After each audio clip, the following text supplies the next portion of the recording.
I have to clarify a couple of things. Well, first of all, UNESCO is dealing with all regions of the world. And you may know that in some regions of the world, the situation is not as good, despite all the problems in Europe, but not as good as in Europe. There is 1 billion people who have no access to radio, including children. So their media and information are very often different. Well, maybe the only media which is common is mobiles, which come first, even in Africa and poor, least developed countries of Asia. This is first thing to clarify. Second thing, we in UNESCO, we speak and we promote what we call media and information literacy, because we believe that it should be comprehensive, it should include digital media, digital literacy, internet literacy, mobile literacy, video games, traditional media, books, libraries, and so on and so forth. Third, of course, children is our target audience. It's our future, it goes without saying. And that's why to my mind, to our minds, I would say, in UNESCO, and also in the minds of our partners, stakeholders, and we have now many, as Paolo mentioned, there was a tremendous progress these last years in the field of media literacy and media education.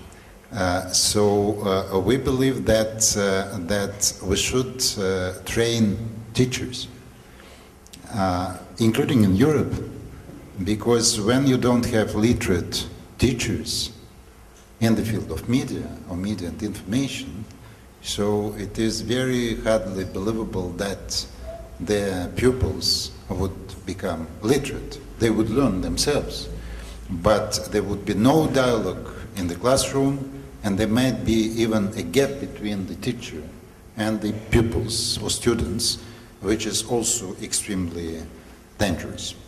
Finally, at this stage, I would refer to the previous fascinating exchange, and one issue which was raised about informed consumers and products. Can you buy a product to informed consumer or to a consumer who is not well informed? I think as we are dealing now with human rights and democracy, I think that media and information literacy is quite relevant. So do you want to sell, sorry for this word, democracy to informed citizens, or you wish just to impose or to share it just because people believe that democracy is good? So I think that media and information literacy, and literacy, frankly speaking, maybe the last clarification, at least for me, it's something basic, it's basic knowledge. It's like 1 century ago, you know, people were fighting for literacy, to write and to read. You know, now, with all this progress, so we need literacy in the field of media and information. All people should be literate, including old ones. So then there are different levels, to speak very simply, different levels. And that's why we need education, you know, to build up on this literacy. But literacy is needed by everybody, in every region of the world, in every country, and so on and so forth. So to have informed citizens, to not only continue, but even to improve, if possible, democracy, we need human rights and we need media and information literacy for all. And I insist very much on this word, for all, including children and young generation. Thank you very much. Well, Professor David Buckingham would certainly tomorrow morning elaborate on what is media education, media literacy. But still, I think it is important to remind, there are some nuances, but we agree on essential, so to say, elements or components of media literacy. So, capacity to access, first of all. You should be able to access media. And I speak all media, and then to understand, to critically assess, and finally to produce. Okay? So what is one of the major roles of media? I think that we all recall about forces state, about watchdog function. I think even for tabloids, this function and role exists. So what is media and information literacy then? It is to equip, to arm citizens, including communities, including within communities. And by the way, communities may be very different, geographical, institutional, university, professional, and so on and so forth, to equip them to follow what media does in democracy, to watchdog the government and the authorities, local, national, regional, international, United Nations, for example.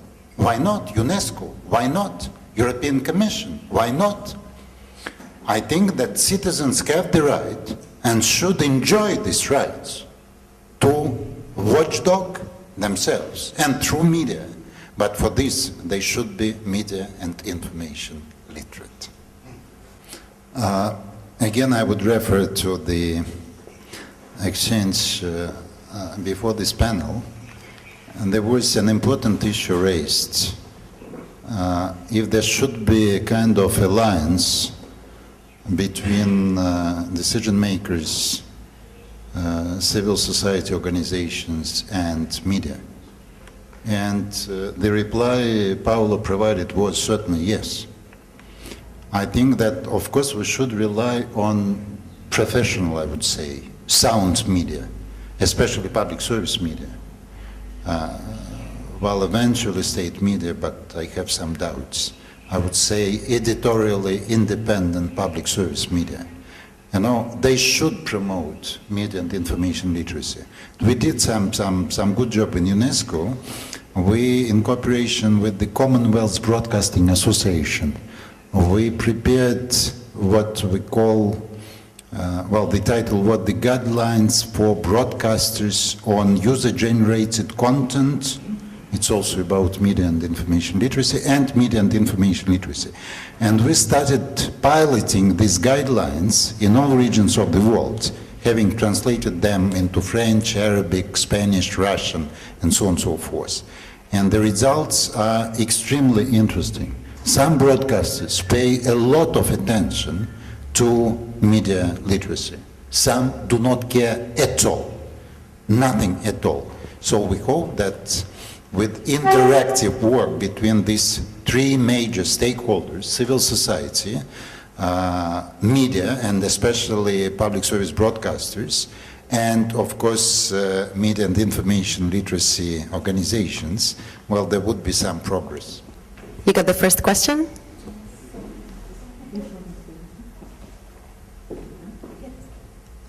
She was saying you got the first question, but you're going to be second.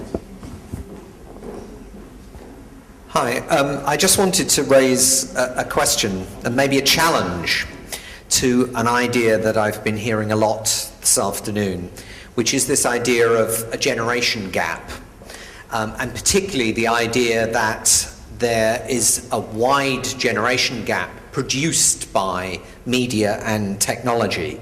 It's a very familiar idea, but I think it's also a rather tired and not very helpful idea. And I think there are three reasons for me why it's not helpful. Firstly, I think it overstates the differences between young people and adults. If you look at who is using social media, increasingly it's adults. Who's using mobile media? Increasingly it's adults. This idea that young people live in a different world from adults, I think is just not borne out by the evidence. Second problem is that I think this idea ignores a lot of the diversity and the inequalities among both adults and young people. I think there are significant inequalities in young people's access to media, and particularly in their cultural capital, the competence they have for dealing with media, and we need to address those. And I think the third point is that we run the risk here of sentimentalizing young people, of having this idea that somehow young people know everything and they have everything to teach us. And I think that ignores what it is that young people don't know. And I think as educators, we need to understand what young people don't know as well as what they do know. And we need to recognize that actually maybe we do still have things to teach them.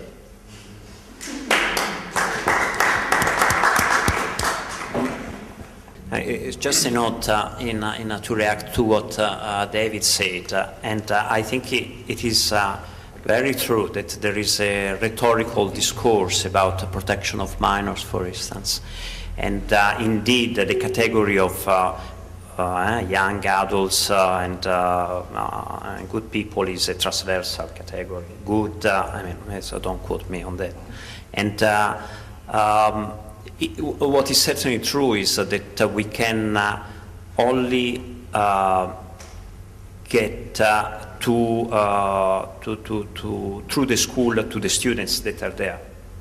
Is in order to get and to do some media education that will reach the adults, we have to study other instruments or formal, informal education probably, and the role and the responsibility of the media, also to reconnect to one of your questions, I think that is obviously is very high. What I would, in my experience, what I've noticed is that there are no, again, good or bad media. Good or bad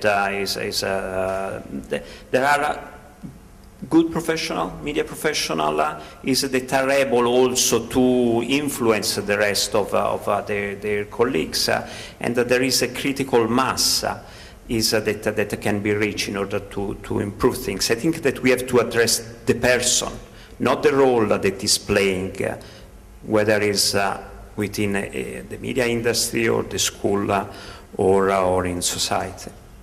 I think we would have then more chance to succeed.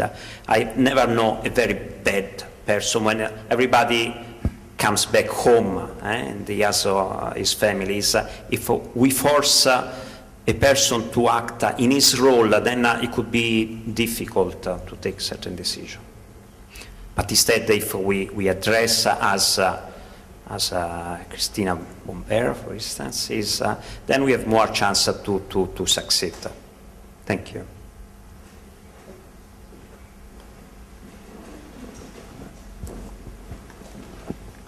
Can I ask Mr. Bononovic a question? Is that possible?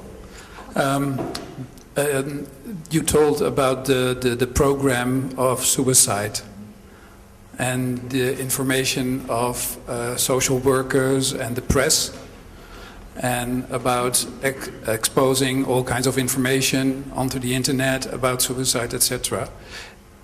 As you have supported the idea of media education today, would media education also, could that be a part of this program? Could you see it help also to have teachers tell children about media in classrooms, and that could also help in a program like this, for instance? Is there a role for media education?